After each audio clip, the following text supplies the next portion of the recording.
Howdy y'all, come on in, take a seat, and welcome to another project video. This one's a bit different. See, unlike my past videos, which have all been restoration projects, this is more of a DIY build. And it's going to be involving something you may have seen on the channel already.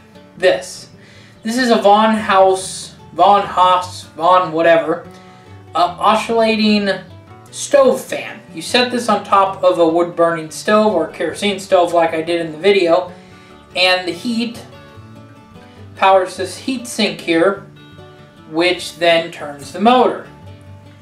The idea is that it pushes hot air forward, making the air, the radiant air produced by the stove, more efficient for the house. That's not what I'm using this for. In fact, I'm going to do the exact opposite, and this is going to blow cold air. Well, cool air. Well, room temperature air. See, a few weeks ago, our power went out for a while. I lost some stuff. It wasn't fun. Because we live in the Valley of the Sun, it gets hot here, and it gets hot very quickly, especially when you don't have central air. During that time, I got thinking about a type of fan that used to exist around the turn of the century. They're called hot air fans. They're also sometimes referred to as Stirling fans, though we call them that more now today than we used to. Basically, they had a kerosene lamp, only instead of lighting, it was made to produce heat as a burner, and this burner would cause, to sum it up, basically air in the pistons to move, which would then turn it.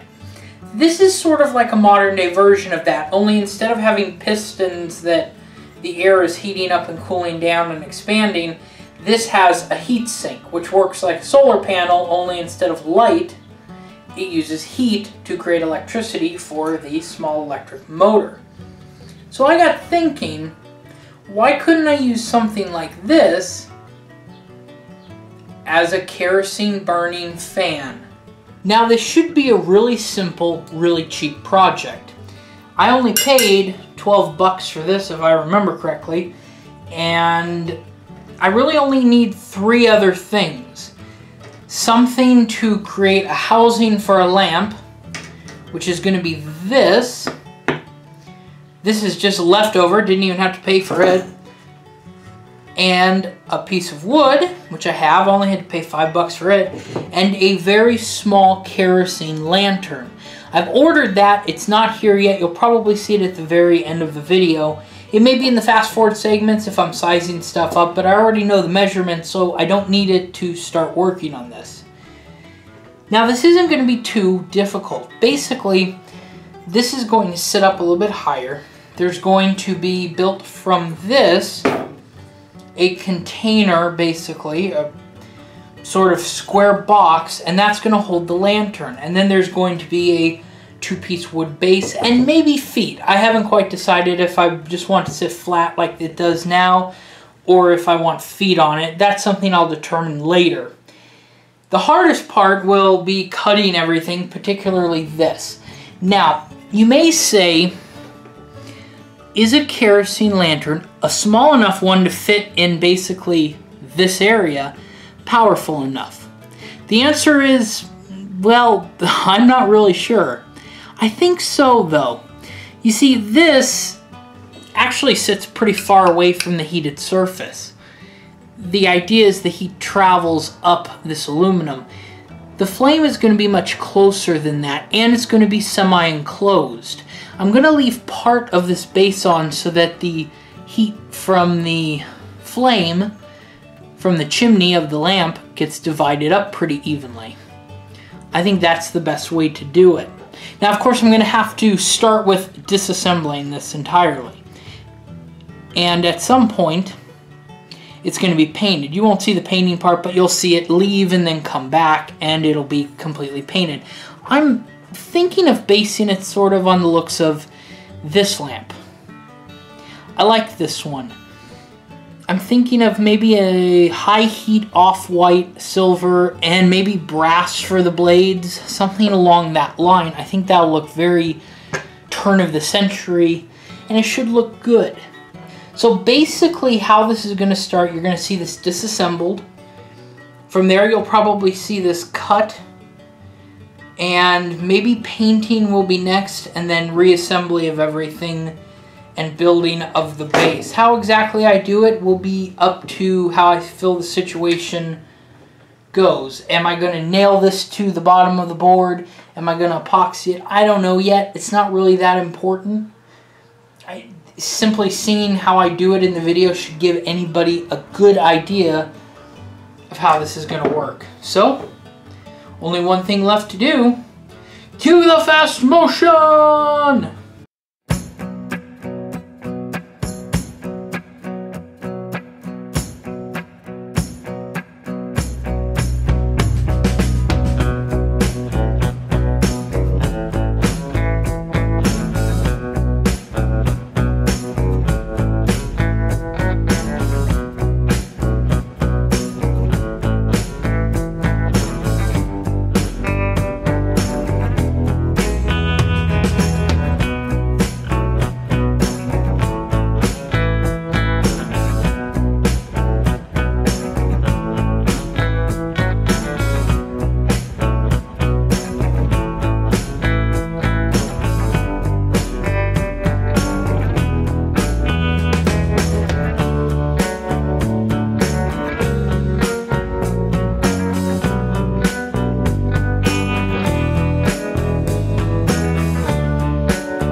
Ta-da!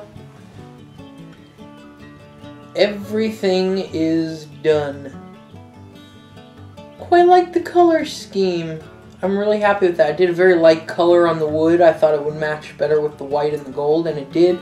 I did find some nice little feet. They're a little bit more decorative than I initially wanted, but I think it still looks fine.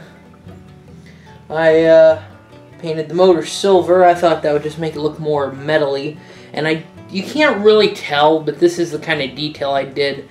I did all the screws in gold, and I did the back of the inside of the motor in gold as well. I don't know if that's coming through at all, but, and of course I switched out the wire with some nice cloth wire.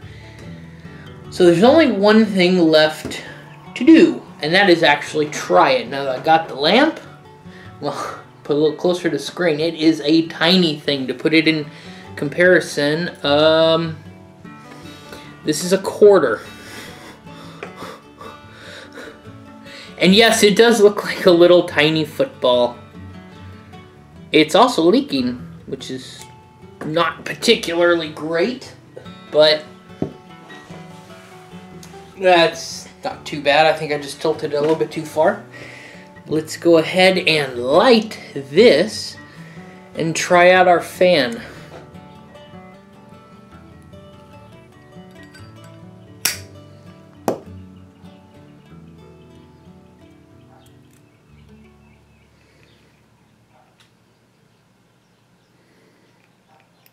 There we go. It's not bad. So let's just slip her in.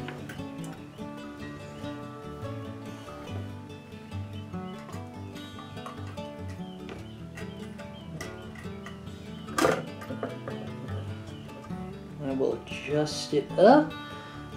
Don't need it too much, I don't think. Okay. Well, now I just let it warm up and we see if it works. And there we go. it's working. It's not going real fast right now, but I don't have the lamp turned up that much, and it did just start up, so it would take some time to really get some speed up. The nice thing about having a lamp is that I can actually adjust the flame, which essentially works as a control for how fast these are moving.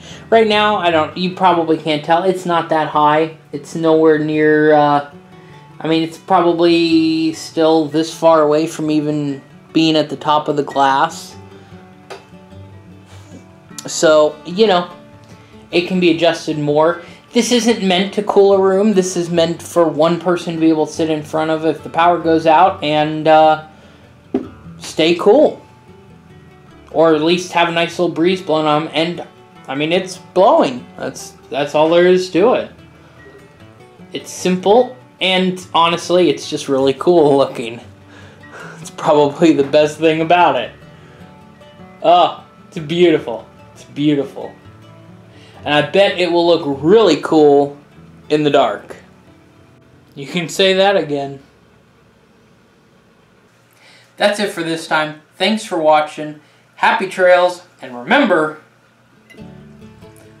stay cool this summer.